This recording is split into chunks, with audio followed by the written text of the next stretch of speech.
Aqui, pronto. Bom, pessoal, então, na aula de hoje, a gente vai iniciar a apostila 3, tá? A gente vai aqui para o terceiro capítulo, né, que é a aula 11, a gente vai falar do sistema endócrino. Nas últimas aulas, a gente falou sobre... Deixa eu ver o que a gente falou mesmo. Primeiro, nono ano. A gente falou sobre doenças cardiovasculares e o sistema excretor. Tá. Hoje, então, a gente fala sobre o sistema endócrino. Vocês lembram, vocês sabem me dizer o que é o sistema endócrino? Vocês lembram o que acontece com o sistema endócrino, quem participa? E aí, pessoal, vocês estão dormindo ainda? Nada. Ó, o sistema endócrino, pessoal, é o sistema relacionado aos nossos hormônios, tá? Então, a gente vai ver que várias glândulas, né, que vão participar na produção de hormônios, e esses hormônios vão regular a atividade do nosso corpo, tá? Então, vamos iniciar aqui para vocês entenderem. O sistema endócrino, ele coordena as funções de todas as células do nosso corpo e pode ser comparado a um sistema de comunicação. É formado por um conjunto de glândulas denominadas endócrinas. Essas glândulas secretam os hormônios, que são transportadores químicos de informações e reguladores químicos.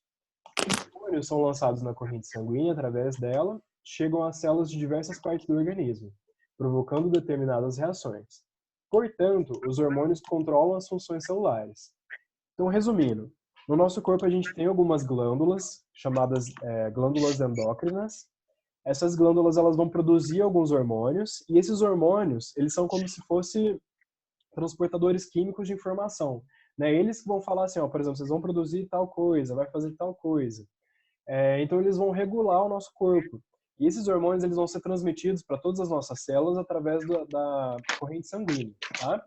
Então, aqui no exemplo da imagem, a gente tem lá uma glândula endócrina, ela está secretando um hormônio através aqui do vaso sanguíneo, e esse hormônio está chegando lá numa célula que vai fazer alguma ação hormonal, né? Então, ele vai regular as nossas atividades do nosso corpo, né? Por exemplo, a produção... A gente tem, por exemplo, lá o hormônio a testosterona. A testosterona vai ser produzida lá nas nossas glândulas, e eles vão regular, por exemplo, nos homens, a produção de cabelo, de pelos, o crescimento, o engrossamento da voz, né? Então, esse hormônio que vai regular essas atividades. E aí deve depender da quantidade desses hormônios, tá? Então, vamos entender mais um pouquinho, ó. Vamos uma... Oi. Oi? Alguém falou alguma coisa? Não? Tá, beleza. Se vocês tiverem alguma dúvida, vocês podem me parar aqui ou perguntar aqui pelo bate-papo, tá? Então vamos lá, ó. Vamos nos ocupar apenas com as principais glândulas hormonais, seus respectivos hormônios, funções e o estado de carência ou excesso deles. Então, quais são as principais glândulas que a gente tem que vai produzir esses hormônios? A gente tem a hipófise, que é uma glândula bem pequenininha que fica lá no nosso cérebro. A gente tem a tireoide, que é uma glândula que fica aqui no nosso pescoço. E junto dela a gente tem duas outras glândulas que são a paratireoides, né, que estão atrás da tireoide. Abaixo dela a gente tem o timo. Um pouquinho mais abaixo a gente vai ter aqui as suprarrenais, que fica em cima dos nossos rins. Aí a gente tem o pâncreas, né? O pâncreas também é uma glândula hormonal. Nas mulheres a gente vai ter o ovário e nos homens a gente vai ter o testículo. Então todas essas glândulas aqui, elas estão presentes no nosso corpo, né? Algumas, como o ovário, são nas mulheres, o testículo são nos homens. E elas vão secretar alguns tipos de hormônios específicos que vão regular algumas atividades do nosso corpo. Então vamos ver primeiro aqui a hipófise. A hipófise ela pode ser chamada também de glândula pituitária, tá? Então a hipófise ela está localizada na base do nosso cérebro e ela está apoiada em um suporte ósseo. Então a hipófise é essa glândula pequenininha aqui, ó. Ela está abaixo do nosso cérebro, tá? Ela está próxima aqui do nosso bulbo e do nosso cerebelo. Então ela é uma glândula bem pequenininha. Então a hipófise ela vai secretar alguns hormônios. Na verdade ela secreta vários hormônios. Então vamos ver quais são. A gente vai ter lá o hormônio do crescimento, que é o hormônio que a gente chama de GH. Esse hormônio ele vai estimular o crescimento geral do nosso organismo, particularmente do esqueleto. Então, esse hormônio que faz com que a gente cresça, né? Então, esse hormônio, geralmente ele é secretado no período noturno, né? Quando a gente está dormindo. Então, é no período quando a gente está dormindo que geralmente a gente cresce, tá? Então, as crianças, né? Até uma certa idade, por exemplo, até uns 20 anos mais ou menos, esse hormônio ele é secretado para que a gente cresça, né? Para que o nosso esqueleto cresça, nossos músculos e tudo, né, no nosso corpo vai crescer. A excessiva produção desse hormônio na criança acarreta o gigantismo. Tá? Então, aqui na imagem, ó, a gente tem aqui o gigantismo. Então, o gigantismo é quando essa pessoa tem esse hormônio excessivo no corpo. Então, essa pessoa realmente ela fica gigante. Ela vai ficar com um tamanho anormal, um tamanho maior do que das pessoas normais. No adulto, ele vai produzir agromegalia. Então, se no adulto a gente tiver uma produção grande do hormônio do crescimento, a gente vai ter o que a gente chama de agromegalia. Seria aqui, ó, por exemplo, o crescimento excessivo do nariz, da orelha, do queixo, né, assim, dos prolongamentos, por exemplo, do pé, né, são assim, as bases do nosso corpo geralmente vai crescer mais se a gente tiver esse hormônio enquanto adulto. Então vai ter lá o aumento exagerado da testa, do nariz, da mandíbula, das extremidades ósseas em geral. A hipossecreção não afeta o adulto, ou seja, a secreção em pouca quantidade não vai afetar o adulto. Mas numa criança, se ela tiver pouco desse hormônio, vai ocasionar o nanismo.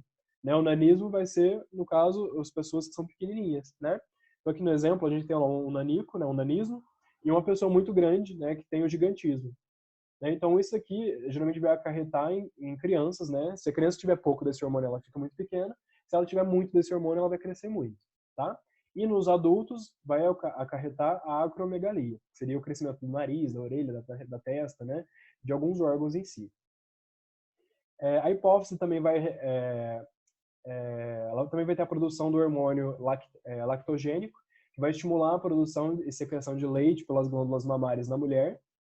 Ele também vai produzir o hormônio foliculoestimulante, né, que é o FSH, que vai estimular o desenvolvimento e amadurecimento de folículos ovários da mulher e a produção de espermatozoide no homem. Então, esse hormônio aqui ele é muito importante para a reprodução tanto do homem quanto da mulher. Ele vai amadurecer o ovário e ele vai fazer a produção dos espermatozoides no homem. A gente tem o hormônio também luteinizante, que é o LH. Este hormônio ele vai estimular a ovulação da mulher e no homem ele estimula os testículos a produzirem testosterona, que seria o hormônio sexual masculino. A gente vai ver sobre a testosterona um pouquinho mais abaixo também, tá?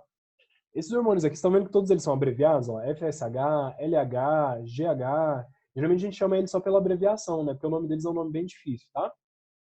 Depois a gente tem aqui, ó, hormônio antidiurético, que é o ADH. Esse aqui ele vai aumentar a reabsorção de água ao nível dos néfrons, né, lá no nosso rim, e, consequentemente, controla a quantidade de urina produzida diariamente. Então, esse hormônio aqui ele vai regular a reabsorção de água lá nos nossos rins. Depois a gente tem a ocitocina, que é a OCT. Ela vai estimular a contração da musculatura do útero, principalmente no parto, e também estimula a secreção de leite pelas células das glândulas mamárias. Esse hormônio aqui ele é um hormônio que vai atuar mais nas mulheres, né? Então, ele vai estimular lá na contração da musculatura do útero, especialmente no parto, e a secreção de leite pelas glândulas mamárias. Além desses hormônios citados, a hipófise produz o hormônio trófico, que estimula e controla o funcionamento de outras glândulas hormonais. Por exemplo, o hormônio tireotrófico, que controla o funcionamento da tireoide. Então, um hormônio que uma glândula produz também pode estimular se uma outra glândula vai produzir o hormônio ou não. Tá? Isso é uma coisa muito importante. Então, a hipófise ela vai regular a tireoide para saber se a tireoide vai produzir o hormônio que ela produz ou não. Tá? Então, ela tem o poder de controlar uma outra glândula produtora de hormônio. Agora, sobre a tireoide. A tireoide é essa glândula que está aqui no nosso pescoço. Tá? Ela está aqui bem no meio do pescoço mesmo, e junto dela tem as paratireoides. A tireoide ela vai produzir os hormônios sob o controle da hipófise, né? Então a hipófise que vai falar se a tireoide vai produzir ou não. Os principais hormônios que ela vai produzir são a triidotironina, que é o T3, e a tiroxina, que é o T4. Né? Então o hormônio T3 e o T4 são os principais hormônios produzidos pela tireoide. Ambos estimulam e mantêm o metabolismo orgânico, aumentando o consumo de oxigênio e a produção de calor. O hipotireoidismo, ou seja, a falta desses hormônios, vai caracterizar pela baixa produção, né, do T3 e T4. Ou seja, a baixa produção do T3 e T4, né, que é caracterizado pelo hipotireoidismo, vai levar à diminuição do metabolismo. Isso gera tendências de obesidade, letargia e em crianças ocasiona retardo mental, que seria o cretinismo de crescimento. Nos indivíduos afetados, geralmente ocorre o aumento das glândulas do bócio, que seria a glândula do nosso pescoço, e pode ocorrer também engrossamento e inchamento da pele. E o hipotireoidismo também é resultado da ingestão deficiente de iodo na alimentação diária. Então vamos resumir aqui, ó. O hipotireoidismo, então, é a pequena produção do hormônio T3 e T4. Quando a gente tem o hipotireoidismo, geralmente vai ser pela falta de iodo na nossa alimentação. Se a gente não tem iodo na nossa alimentação, a gente vai ter a baixa produção do T3 e T4, e isso vai ocasionar lá na gente obesidade, letargia, retardo mental, o bócio, que seria isso daqui, ó. O bócio é essa imagem aqui de baixo, ó. Essa protuberância grande, assim, inchaço que a gente vai ter no pescoço. Isso aqui que é o bócio. Já o hipertiroidismo, ou seja, a produção elevada desses hormônios, do T3 e do T4, vai elevar o nosso metabolismo e a temperatura do nosso corpo, a frequência cardíaca e a excitabilidade, além de tendências ao emagrecimento. A tireoide hiperativa aumenta de volume produzindo bócio. Pode ocorrer também acúmulo de tecido edematoso atrás do globo ocular, o que produzirá a protusão dos olhos. Né? Então vamos lá, hipertiroidismo é a produção excessiva do hormônio T3 e T4. Ela vai aumentar o trabalho do nosso metabolismo, a frequência do metabolismo vai aumentar muito, a frequência cardíaca também aumenta, e isso vai fazer com que essas pessoas que têm hipertiroidismo emagrecerem muito fácil, e elas podem ter a oxoftalmia, que seria essa protuberância aqui nos olhos, e elas também podem produzir o bócio, que seria essa protuberância aqui no pescoço. Tudo isso daqui pode ser regulado com a ingestão de iodo, né? O iodo ele ajuda muito no controle da tireoide. E no caso, algumas pessoas elas realmente têm essa falta da regulação mesmo. Então elas têm que tomar alguns remédios para regular, tá? E geralmente isso vai ser uma deficiência lá da hipófise que vai estar mandando a tireoide produzir muito ou produzir pouco dos hormônios T3 e T4, tá? Então a tireoide produz esses hormônios aqui que a gente falou. Depois aqui, as paratireoides, que são as glândulas que ficam junto com a tireoide. Elas são 4 glândulas pequenas, hormonais, localizadas atrás da tireoide. Essas glândulas elas vão produzir os paratormônios, que seria o PTH, que vão controlar o metabolismo do cálcio no nosso organismo. Quando cai a taxa do cálcio no nosso sangue, esse hormônio, o PTH, vai estimular o aumento da absorção intestinal, né, lá da alimentação, de cálcio, e a reabsorção do cálcio dos rins e a liberação de cálcio dos ossos para o sangue. Com isso, a taxa sanguínea de cálcio aumenta. Então, a paratireoide ela vai regular a quantidade de cálcio no nosso organismo. E como que ela regula? Ela vai regular fazendo a gente absorver mais lá no nosso intestino, através dos alimentos que a gente consome, ou reabsorvendo mais lá nos nossos rins, ou fazendo com que os ossos liberem mais cálcio para o sangue, tá? Então aqui na imagem a gente tem esse exemplo, né? A gente tem lá a tireoide e as paratireoides, e o funcionamento delas. No caso aqui das paratireoides, ó, ela vai estimular com que os ossos liberem o cálcio, ou que o rim absorva mais cálcio e que o intestino absorva mais cálcio.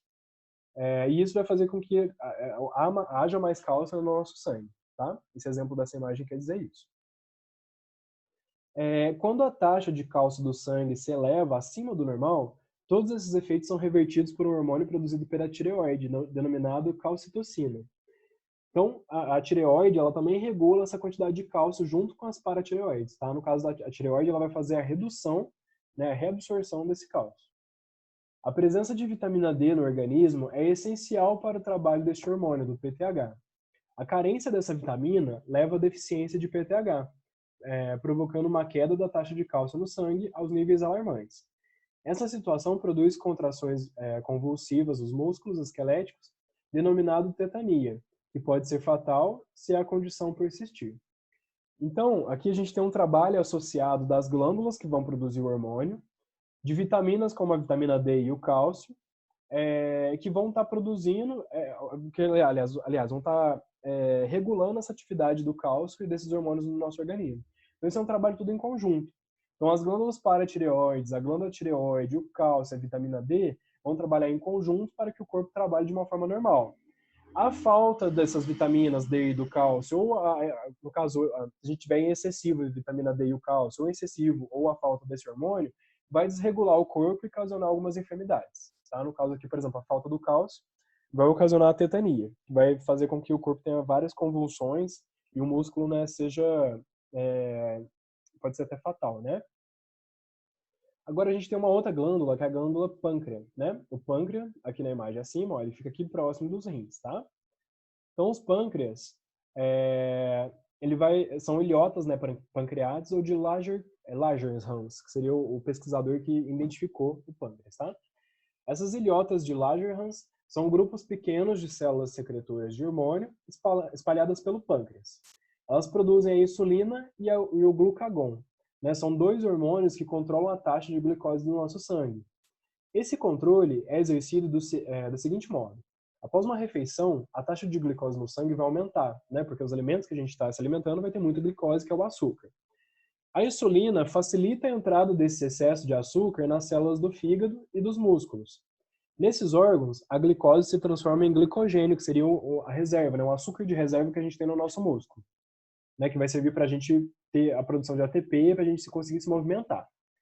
Devido a essa ação da insulina, a taxa de glicose é mantida ao redor de 90 a 100 mg por 100 ml de sangue. Quando a taxa de glicose cai a níveis abaixo desses valores, o pâncreas libera o glucagon, que possui efeitos antagônicos ao da insulina, ou seja, ele possui efeitos contrários ao da insulina. Com isso, a taxa de glicose volta aos níveis normais. Então, o pâncreas vai secretar o hormônio glucagon para que o nível de glicose, quando está baixo, volte ao normal. Então, veja a seguir aqui o esquema. Ó. Então, a gente tem aqui o pâncreas, né? Ele vai secretar aqui, no caso, o glucagon para aumentar a taxa de glicose no nosso organismo. Já a insulina faz o contrário. Ela vai diminuir o nível de glicose no nosso sangue. Então, o pâncreas produz dois hormônios, que é o glucagon e a insulina, e cada um tem um papel. O glucagon é aumentar a glicose no nosso sangue, e a insulina é diminuir a glicose no nosso sangue, tá? Então, esses são os dois papéis do pâncreas. E quando a gente tem aqui uma alteração muito grande, ou do glucagon, ou da insulina, a gente desenvolve a diabetes, né? A diabetes é o excesso desse açúcar no nosso sangue ou a falta desse açúcar no nosso sangue. E isso é devido a uma desregulação desses hormônios. E aí existe também remédios que a gente vai tomar para regular isso, tá? Então, o glucagon, ele aumenta, no caso, a glicose no nosso sangue, e a insulina vai diminuir, tá bom? Depois a gente tem aqui os nossos... cadê? Tá, tem uma outra parte aqui. Ó. Quando as ilhotas de Langerhans não produzem ou produzem pouca insulina, essa taxa de glicose no sangue vai aumentar. E os néfrons não conseguem reabsorver toda essa glicose. Né? Os néfrons que ficam lá nos nossos rins não conseguem reabsorver toda essa glicose. E, consequentemente, haverá açúcar na nossa urina. Isso caracteriza diabetes mellitus. Tá? Existem dois tipos de diabetes.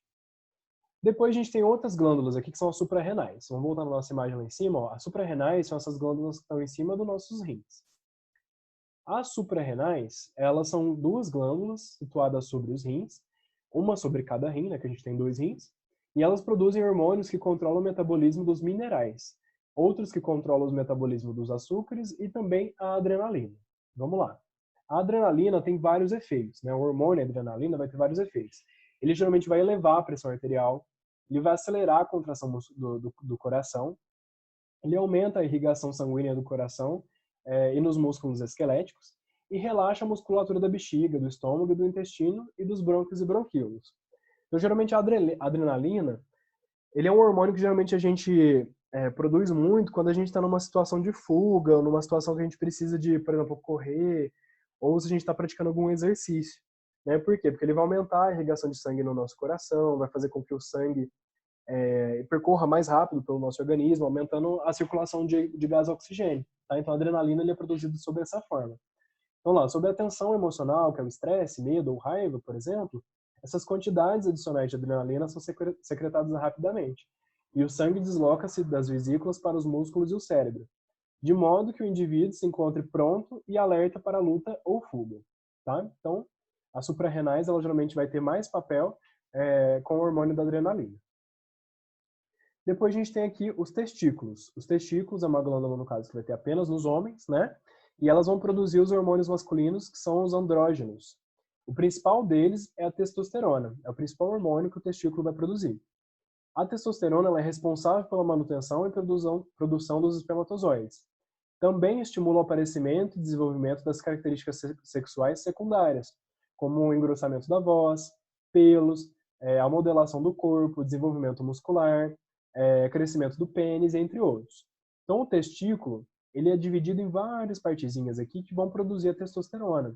E a testosterona vai ter esse papel, lá, a produção de espermatozoides, o desenvolvimento do músculo, os caracteres sexuais masculinos, como a barba, né, e os pelos nos braços e no corpo, o desenvolvimento do pênis e da bolsa escrotal e algumas mudanças comportamentais, tá? Então, a testosterona é um hormônio muito importante nos homens para isso, para regular essas características físicas mesmo que os homens têm e na produção dos espermatozoides.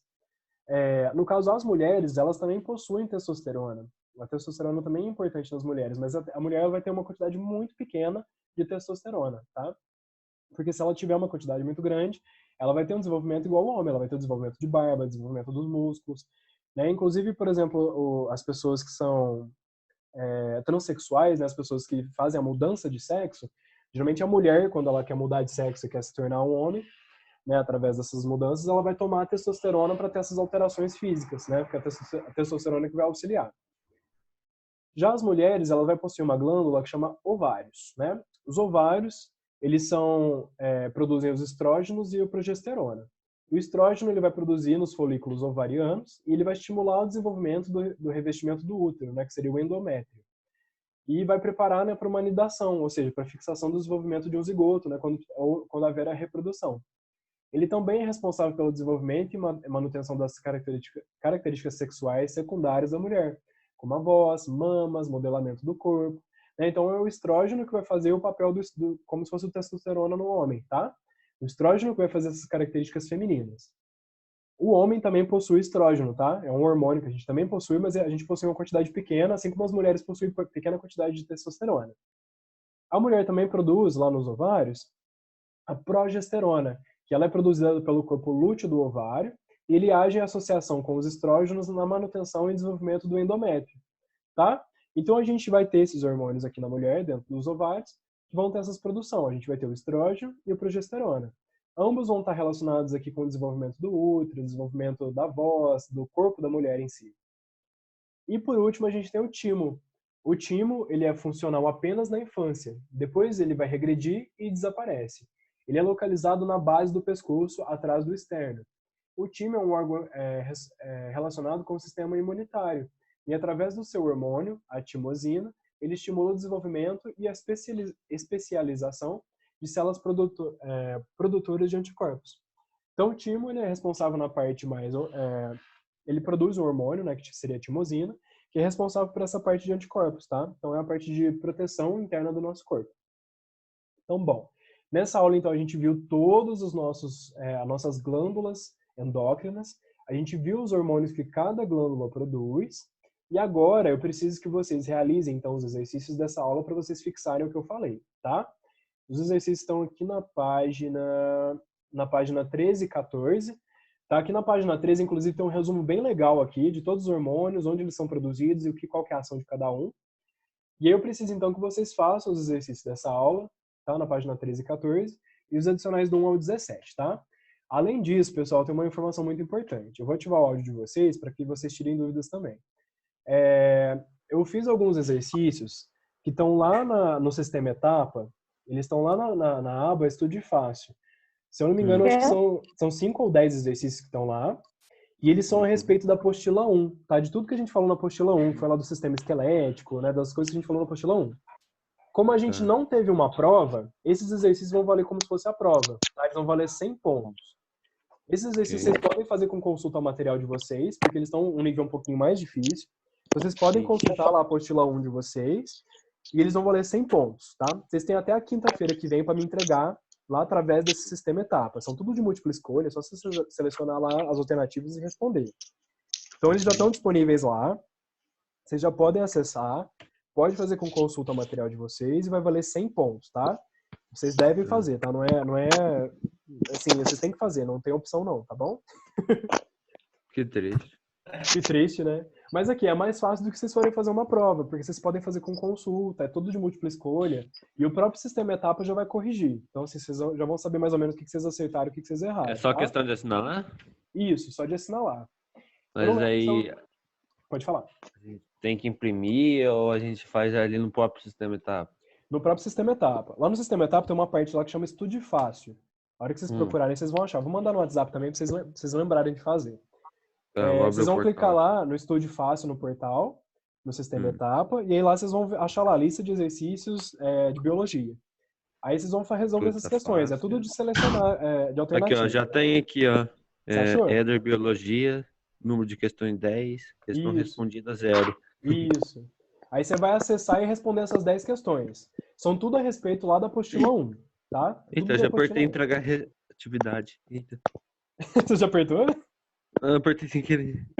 Mas eu acho que tem como voltar aí, não tem? Você ainda não respondeu? Aí, voltei. Quando Isso. quiser. Mas Ó, então é o seguinte, vocês vão responder essas questões, são 10 questões, elas valem 100 pontos, e esses pontos vão estar relacionados com a média de vocês.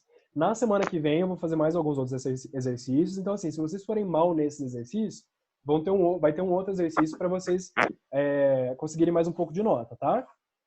Uhum, Então não deixem de fazer, eu vou mandar lá no WhatsApp também para vocês lembrarem de fazer, tá?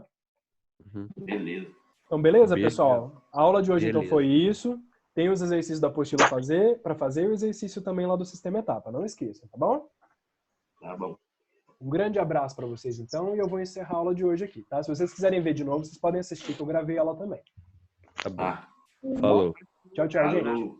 Tchau.